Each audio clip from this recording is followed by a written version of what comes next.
ദയവായി ആലോചിക്കുക.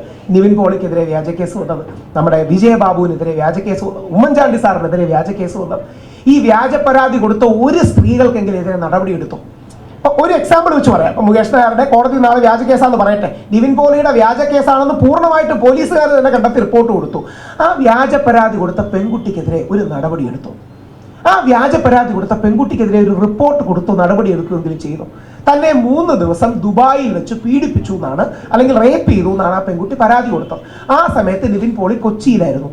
ആ കൊച്ചിയിലായ നിവിൻ പോളി ദുബായിൽ വെച്ച് ഈ പെൺകുട്ടിയെ റേപ്പ് ചെയ്തു എന്ന് പറഞ്ഞു. ഡിസംബർ 14, 15, 16 അവസാനം കൊച്ചിയിലാണ് തെളിഞ്ഞപ്പോൾ ആ പെൺകുട്ടി നിങ്ങളുടെ അടക്കം ചാനലിൽ വന്ന് ഒരു മടിയില്ലാതെ പറയുകയാണ് ഉറക്കപ്പിച്ചിൽ ഡേറ്റ് മാറിപ്പോയതാണ്.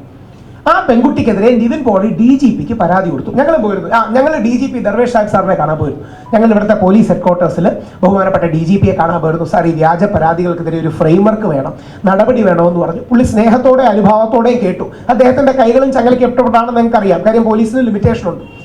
നിവിൻ പോളി പരാതി കൊടുത്തു, എന്തെങ്കിലും ആക്ഷൻ എടുത്തോ? നിവിൻ പോളി എന്ന് പറഞ്ഞാൽ നമ്മുടെ എല്ലാ ലെവലിനെ കാട്ടി കുറച്ചുകൂടെ വലിയ ലെവലിൽ നിൽക്കുന്ന സിനിമാ താരങ്ങളിലെ പ്രമുഖരാണ്. അപ്പൊ നിവിൻ പോളിക്കോ ഉമ്മൻചാണ്ടി സാറിനോ എൽദോസ് കുന്നപ്പള്ളിക്കെതിരെ 49 ക്രിമിനൽ കേസുകളിൽ ഉൾപ്പെട്ട ഒരു സ്ത്രീയാണ് എൽദോസ് കുന്നപ്പള്ളിക്കെതിരെ പരാതി കൊടുത്തിരിക്കുന്നത്. 49 ക്രിമിനൽ കേസ്. അപ്പോ ആണുങ്ങളെ കൈയും കാലും കെട്ടിയിട്ടിട്ട് നീന്താൻ പറയുകയാണ്.